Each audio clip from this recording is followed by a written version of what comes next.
Olá a todos, eu prometi no meu último vídeo falar do outro líder importante de alta relevância no cenário internacional atual, que é o líder do Partido Comunista Chinês, não da República Popular da China, do Partido Comunista Chinês, chamado Xi Jinping. Embora se escreva Xi, se pronuncia Xi Jinping. Falamos muito do presidente Trump, porque nos seus 9 meses de mandato, desde 20 de janeiro, o presidente Trump está tendo uma imensa influência na ordem internacional.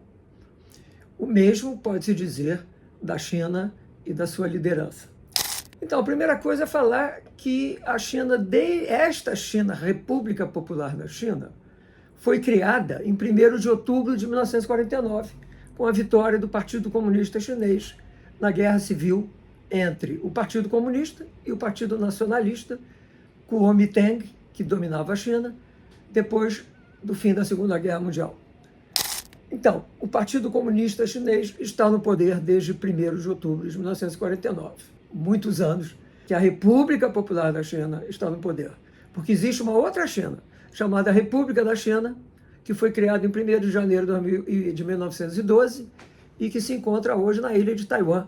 Eu vou dedicar um vídeo a isso futuramente.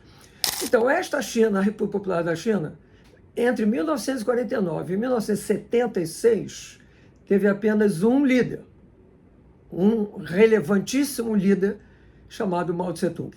Não vou entrar em detalhes, mas Mao Tse-tung foi aquele que, de uma certa maneira, liderou a Revolução Chinesa, do ponto de vista militar, inclusive. Ele era um líder militar, depois que ele se transformou num líder político também.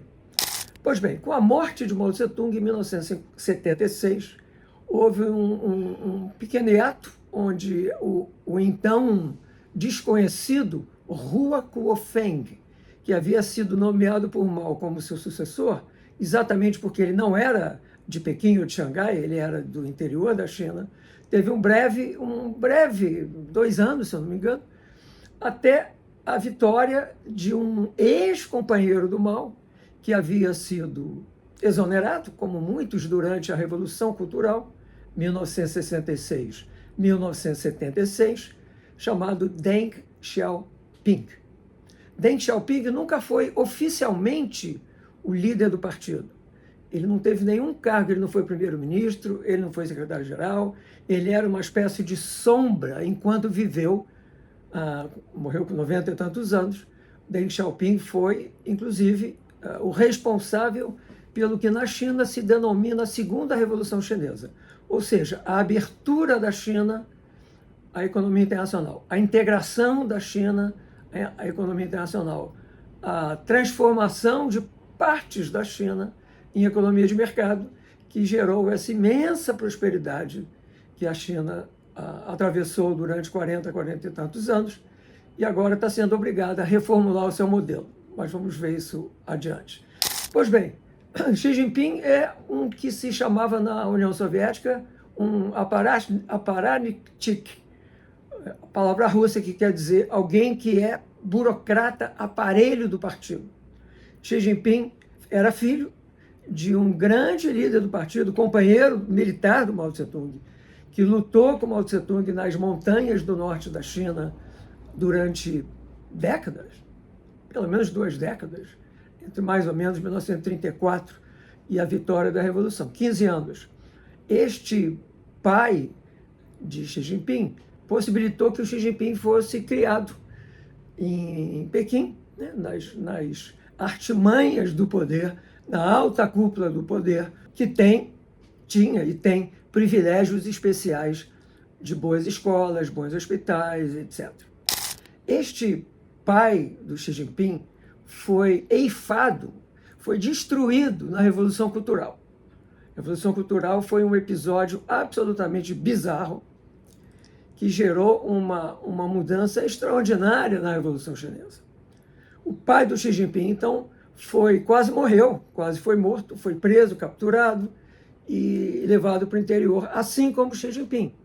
Xi Jinping era um rapaz de 15 anos, em 1966, isso, e Xi Jinping foi levado ao interior do país e ficou 7 anos cuidando de porcos, no interior do país como uma liderança, e depois a juventude foi obrigada a sair das grandes cidades, se juntar aos camponeses no interior da China. Ele ficou 7 anos praticamente vivendo numa caverna, com absoluto desconforto.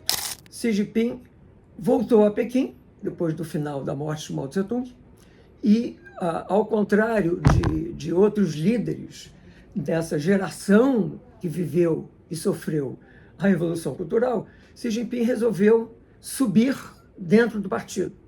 E aí ele teve a carreira de um grande burocrata do partido. Serviu em diferentes áreas do país, foi governador de estados importantes, até que ele voltou a Pequim, assumiu um papel no Comitê Central do partido e foi crescendo, e em 2012 ele chegou a secretário-geral do partido. Então agora eu vou à definição principal. Xi Jinping não é presidente de nada. O cargo de presidente é um cargo honorífero na China. O Xi Jinping só é presidente porque ele é secretário-geral do Partido Comunista. Se ele não fosse secretário-geral do Partido Comunista, ele não seria presidente coisíssima nenhuma. Os 2 principais cargos da China, acho que o Xi Jinping tem 12 cargos, ou são secretário-geral do partido e comandante da Força Militar, diremos assim, né? Comandante em chefe da Força Militar. É isso que Xi Jinping é. Ele chegou ao poder em 2012 para ocupar a liderança por 2 mandatos. Essa era a tradição estabelecida por Deng Xiaoping para não gerar um novo Mao Tse-tung. Então, está na Constituição do Partido Comunista Chinês, que tem uma Constituição separada da Constituição chinesa. No fundo, a República Popular da China não é propriamente um país como nós conhecemos, um Estado soberano. É uma forma de gerir o país China via Partido Comunista Chinês. Então, Xi Jinping assumiu em 2012 para ficar no poder até 2022. Nós estamos em 2025, caminhando para 2026, e Xi Jinping ainda está no poder? Como é que isso aconteceu? Fico por aqui e retorno em breve, evoluindo essa história do secretário-geral do Partido Comunista, Xi Jinping. Novamente, por favor, se gostam dos meus vídeos, dê o like, é muito importante o like. O YouTube, ele se movimenta a partir do interesse das pessoas, então ele pode difundir mais os meus vídeos. E também, por favor, inscrevam-se. Obrigado e até a próxima.